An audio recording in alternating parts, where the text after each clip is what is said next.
ரெண்டாவது சொன்னாங்க ரஜுலத்துன் நிசா, பெண்கள்ல ஆண்களை போல நடிக்கக்கூடியவள். ஆடைகள்ல, அலங்காரத்துல, நடை உடை செயற்பாடுகள்ல ஆம்பளைய போல நடிக்கிறாள். இவரும் சொர்க்கத்தில் நுழைய மாட்டாள். மூன்றாவது சொன்னாங்க அத்தையூஸ், ரோசமில்லாத ஆண். தன்னுடைய மனைவி, தன்னுடைய பிள்ளைகள், தன்னுடைய சகோதரிகள், தன்னுடைய உடன்பிறப்புகள் ஒரு பாவத்துக்கு போறாங்க, தட்டி கேட்கறதுக்கு இவரால முடியாது, ஏலான்றாரு. அது அப்படியே அங்கீகரிச்ச மாதிரி சிரிச்சு கொண்டிருக்கிறாருண்டா மார்க்கம் இவருக்கு வச்சிருக்கக்கூடிய பட்ட பெயர் தையூஸ், ரோசமில்லாத ஆண். இதுக்கு ஒரு வேறொரு வார்த்தை சொல்லுவாங்க, அதை தமிழ்ல இந்த இடத்துல மொழிபெயர்க்க இயலாது.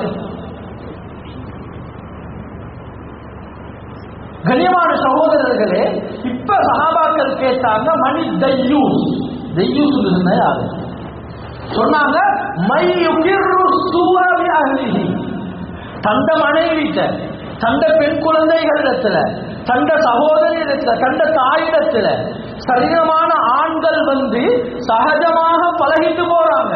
ஒரு மானக்கேடான செயல் நடக்க போகுதுன்னு தெரியுது.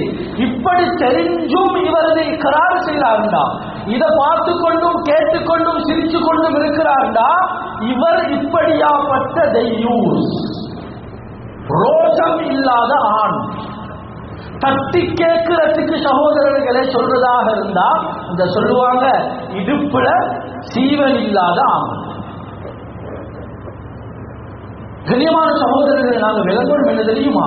மார்க்க அறிஞர்கள் இத மினல் கபாயிர், பயங்கரமான பெரிய பாவங்களை சேர்த்திருக்கிறாங்க.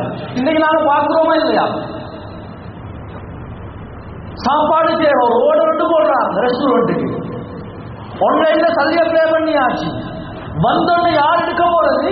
எங்கட பெண்கள் எடுக்க போறாங்க கையில வச்சு, அல்லது சல்லியை கொடுத்து எடுக்க போறாங்க. இத மாப்பிள பார்த்து கொண்டு வீட்டுல சும்மா இருக்கிறாரு. இந்த டெலிவரி வருது, டெலிவரி போய் வராரு, அங்க பெண்களா வராங்க, ஆண்கள் வராங்க. இத பார்த்து கொண்டு இவர் சும்மா இருக்கிறாரு. இவ பேச அப்படியே பெண்கள் தன்னுடைய மனைவி எடுத்துட்டு வாரா, அல்லது பெண் குழந்தைகள் எடுத்துட்டு வராங்க, அல்லது தன்னுடைய தாய் எடுத்துட்டு வாரா. வாரது அந்நிய ஆண், அவரை பார்க்கறதுக்கு இயலாது, அவரோட பேசுறதுக்கு இயலாது. இப்ப இந்த நேரத்தில் இந்த ஆணுக்கு மார்க்கம் சொல்லுது தையூஸ், இவர் ஏதாவது இந்த சுபாவம் இல்லாதவர். இன்றைக்கு நிறைய அதிகமான இடங்கள்ல பார்க்கிறோம். தந்த பெண் குழந்தைகள் கல்யாணத்துக்கு போயிட்டு, கல்யாணம் ஃபங்க்ஷன் முடிஞ்சதன் பின்னால ஆடி போட்டு ஒரு டான்ஸ் ஆடி அதை அப்படியே பாட்டு கேட்டு சகோதரர்களே எங்கட இதுகள்ல போடுறாங்க, எஸ்பில போடுறாங்க, டிக்டாக்ல போடுறாங்க. இதை நாங்க பார்த்து லைக் போடுறோம், இதுக்கு கீழால கமெண்ட் பண்றாங்க ஆண்கள். சகோதரர்களே, ஆனா பாப்பா சும்மா இருக்கிறாங்க, தந்த நாணவர் அப்படியே பார்த்து கொண்டு சும்மா இருக்கிறாங்க. கண்ணியமானவர்களே, மார்க்கம் சொல்லுது, இந்த ஆண்கள் அது வாப்பவாக இருந்தாலும் சரி, உடன் பிறந்த சகோதரர்களாக இருந்தாலும் சரி, இதை தட்டி கேட்கலையா, இது பயங்கரமான பெரிய பாவத்தை செஞ்சு கொண்டு இருக்கிறாங்க. இவங்க சொர்க்கத்தில் ஒரு நாளும் நுழையவே மாட்டாங்க. கண்ணியமானவர்களே, இந்த ரோஷ தன்மையை நாம் இதற்குள்ளால உருவாக்கிக் கொள்வோம். அல்லாஹ்வுக்கு மிக விருப்பமான ஒரு செயல் ரோஷம் என்ற அந்த செயல். சாதுபுன் உபாதா ரலியல்லாஹு அன்ஹு சொன்னாங்க தெரியுமா, ஒரு நாள் சொன்னாங்களா ஒரு மஜ்லிஸ்ல, இதா ரஅய்து ரஜுலன் மஅ இம்ராஅதி, யாராவது ஒரு ஆணை ஏந்த மனைவியோட தனிமையில இருக்க நான் பார்த்தேன், லகதஅது உன்கஹு பிஸ்ஸைஃப், வாளை எடுத்து அவன் தலையை உடனடியாக துண்டாக வெட்டி போடு.